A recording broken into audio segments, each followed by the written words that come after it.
Hello, welcome to KV glow. Myself Kavya Singh. आज हम 22 नवंबर 2022 का करंट अफेयर डिस्कस करेंगे और आज की क्लास के जो इनसाइड टॉपिक है आर्टेमिसिनिन, ये एक औषधि है। विश्व मत्स्य दिवस, निजी भूमि पर लघु खनिज खनन, जनरल मनोज पांडे को guard of honour, 600 megawatt Kameng जल विद्युत परियोजना, नेटवर्क रेडीनेस इंडेक्स 2022, परिवार नियोजन नेतृत्व में उत्कृष्टता पुरस्कार, 3 ट्रांसजेंडर सरकारी स्कूल शिक्षक चुने गए हैं। कहां पर चुने गए हैं? उचित शिक्षा न मिलने पर एनएचआरसी द्वारा नोटिस जारी की गई है किस राज्य को? इलेक्शन कमीशन ऑफ इंडिया का चुनाव आयुक्त, handbook of statics on Indian states 2021 and 2022। इन सारे टॉपिक से रिलेटेड जितने भी इंपॉर्टेंट क्वेश्चंस हैं सारे कवर किए हमने, इसलिए पूरी क्लास ध्यान से देखिएगा। क्लास स्टार्ट करने से पहले आपके लिए एक क्वेश्चन है, लक्षद्वीप की आधिकारिक भाषा क्या है? यानी कि लक्षद्वीप की कौन सी भाषा है आधिकारिक वहां की? इसका सही आंसर आप लोग कमेंट बॉक्स में कमेंट करके जरूर दीजिए। क्लास के एंड में इस क्वेश्चन को हम लोग डिटेल में डिस्कस करेंगे। आज का पहला क्वेश्चन है, हाल ही में किस राज्य में 3 ट्रांसजेंडर सरकारी स्कूल शिक्षक के रूप में चुने गए हैं? तो ये जो 3 ट्रांसजेंडर सरकारी स्कूल शिक्षक के रूप में नियुक्त हुए हैं तो ये तमिलनाडु राज्य में। इसका सही आंसर हो जाएगा ऑप्शन बी। कर्नाटक शिक्षा मंत्रालय की ओर से जो शिक्षक भर्ती 13,363 सिलेक्टेड कैंडिडेट्स की लिस्ट जारी की गई है उसमें ये 3 ट्रांसजेंडर भी जो है चुने गए हैं।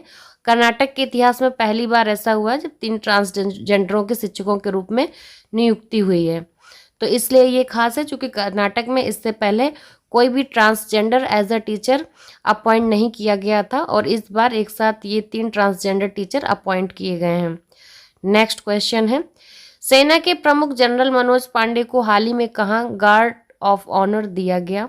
इसका सही आंसर है ऑप्शन डी, पेरिस। सेना के प्रमुख हैं जनरल मनोज पांडे। इनको 17 नवंबर 2022 को पेरिस में लेस इनवैलिड्स में गार्ड ऑफ ऑनर मिला।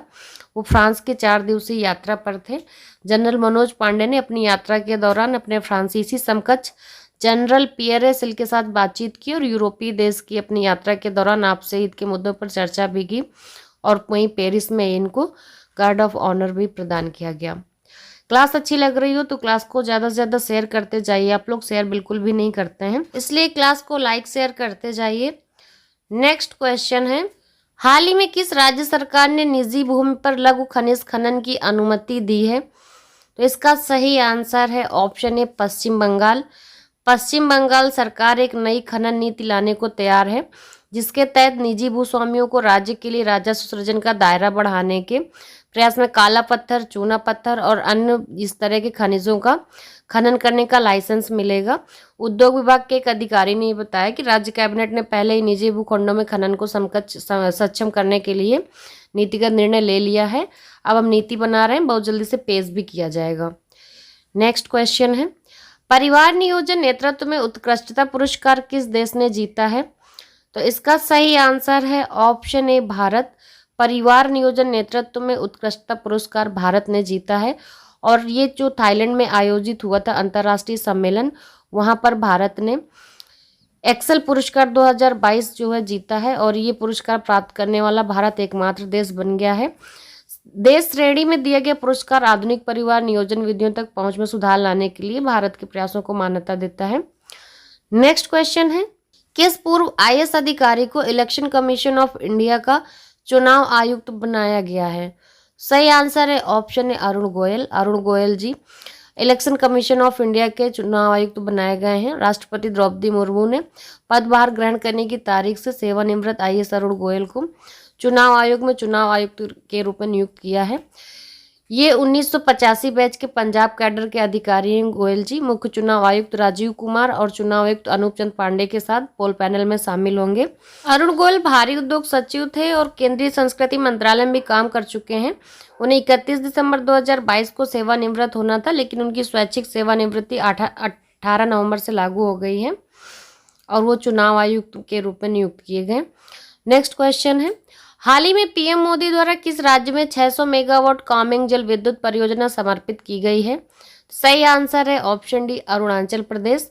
इस परियोजना में 3353 मिलियन यूनिट बिजली पैदा करने के लिए 150 मेगावाट की 4 यूनिट वाले 2 बांध और एक पावर हाउस है और इस परियोजना से सालाना 3353 मिलियन यूनिट का उत्पादन अरुणाचल प्रदेश को ग्रिड स्थिरता और ग्रिड में सौर और पवन ऊर्जा स्रोतों के एकीकरण और संतुलन के मामले में राष्ट्रीय ग्रिड को भारी लाभ के साथ एक अतिरिक्त बिजली वाला राज्य भी बना देगा। और ये जो 600 मेगावाट कामेंग जल विद्युत परियोजना है, इसको समर्पित किया है पीएम मोदी जी ने। नेक्स्ट क्वेश्चन है, हाल ही में विश्व मत्स्य दिवस कब मनाया गया है? या फिर क्वेश्चन अगर आपका आता है कि हर प्रतिवर्ष विश्व मत्स्य दिवस कब मनाया जाता है, तो सही आंसर है ऑप्शन डी 21 नवंबर। विश्व मत्स्य दिवस हर साल 21 नवंबर को दुनिया भर में मछली पकड़ने वाले समुदायों द्वारा मनाया जाता है। ये स्वस्थ महासागरों के पारिस्थितिक तंत्र के महत्व पर प्रकाश डालता है और दुनिया में मत्स्य पालन के स्थायी स्टॉक को सुनिश्चित भी करता है। 2021 पांचवा विश्व मत्स्य दिवस है, यानी कि ये अभी जल्दी में ही शुरू किया गया है। पहला विश्व मत्स्य दिवस 21 नवंबर 2015 को मनाया गया था। नेक्स्ट क्वेश्चन है, नेटवर्क रेडीनेस इंडेक्स 2022 रिपोर्ट के अनुसार भारत किस स्थान पर है? सही आंसर है ऑप्शन ए 61। भारत 61वें स्थान पर है नेटवर्क रेडीनेस इंडेक्स 2022 के अनुसार। नेटवर्क रेडीनेस इंडेक्स 2022 के अनुसार भारत अपनी स्थिति में सुधार करने के लिए 6 स्लॉट आगे बढ़ गया है और 61वें स्थान पर है, जो एक स्वतंत्र गैर लाभकारी अनुसंधान और शैक्षणिक संस्थान अमेरिका स्थित पोर्टोलॉन्स इंस्टीट्यूट द्वारा तैयार किया गया है। दूरसंचार मंत्रालय द्वारा एक जारी बयान में यह भी कहा गया था कि भारत का कुल स्कोर 2022 में 51.19 हो गया है, जो 2021 में 49.74 था। नेक्स्ट क्वेश्चन है, हाल ही में उचित शिक्षा न मिलने पर एनएचआरसी ने किस राज्य को नोटिस जारी किया है? तो सही आंसर है option B Punjab.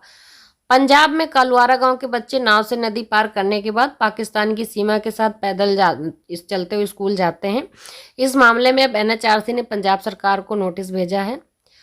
Next question है, आर्टेमिसिनिन जो हाल ही में खबरों में रहा, किस रोग के विरुद्ध औषधि का एक प्रमुख घटक है? तो ये जो आर्टेमिसिनिन है, ये मलेरिया के लिए ये औषधि है, तो इसका सही आंसर हो जाएगा ऑप्शन है मलेरिया। WHO ने विश्व रोगाणुरोधी जागरूकता सप्ताह के दौरान अफ्रीका में मलेरिया रोधी दवा प्रतिरोध से निपटने के लिए एक नई रणनीति लॉन्च की। ये एंटीबायोटिक प्रतिरोध के बढ़ते खतरे के बारे में जागरूकता बढ़ाने के लिए एक वार्षिक वैश्विक अभियान है। नेक्स्ट क्वेश्चन है, किस संस्था ने handbook of statics on Indian states 2021-22 जारी की है? सही आंसर है ऑप्शन बी आरबीआई, यानी कि स्टेट बैंक ऑफ इंडिया। भारतीय रिजर्व बैंक ने अपने सांख्यिकी प्रकाशन का 7वां संस्करण handbook of statics on Indian states 2021-22 शीर्षक जो है इसे जारी किया है और इस रिपोर्ट के अनुसार भारत के सकल घरेलू उत्पाद यानी कि जीडीपी में 2022-23 में लगभग 7% की वृद्धि दर्ज होने की उम्मीद है। क्लास के स्टार्टिंग में आपसे ने क्वेश्चन पूछा था कि लक्षद्वीप की आधिकारिक भाषा क्या है, तो इसका सही आंसर है ऑप्शन सी मलयालम। लक्षद्वीप के लोग मलयालम और महल जो है भाषा बोलते हैं कि लक्षद्वीप के अधिकांश जो द्वीपवासी हैं वो मलयालम ही बोलते हैं। माही यानी कि महल जो पुरानी सिंगली के समान है, मेनिकाय पर बोली जाती है, हालांकि कुछ लोग वहाँ पर हिंदी भी बोलते हैं। कल की क्लास में जो आप लोगों से क्वेश्चन पूछा था मैंने, वो था किस राज्य सरकार ने हाल ही में रामायण और महाभारत सर्किट बनाने का निर्णय लिया है?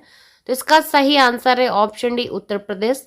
उत्तर प्रदेश सरकार द्वारा यह निर्णय लिया गया है और इस क्वेश्चन का जिन लोगों ने एकदम सही आंसर दिया है उनके नाम में इंदु त्यागी, आदित्य राज, प्रीति दिवाकर, बिरजू कुमार, विकास शर्मा, इन सब लोगों ने इस क्वेश्चन का एकदम सही आंसर दिया है। आज का क्वेश्चन है आपके लिए, भारतीय सेना की पहली महिला स्काई ड्राइवर कौन बनी है? इसका सही आंसर आप लोग कमेंट बॉक्स में कमेंट करके जरूर दीजिएगा और क्लास से रिलेटेड अगर कोई सजेशंस हैं आपके हमारे लिए तो प्लीज कमेंट बॉक्स में वो भी जरूर दिया करिए और क्लास को ज़्यादा से ज़्यादा शेयर करना बिल्कुल भी मत भूलिए। इन क्वेश्चंस को ज़्यादा से ज़्यादा शेयर करके आपस में डिस्कस भी किया करिए, जिससे आपकी करंट अफेयर बेहतर प्रिपेयर हो जाएगी। और चैनल को लाइक शेयर एंड सब्सक्राइब करना बिल्कुल भी मत भूलिएगा। And thanks for watching.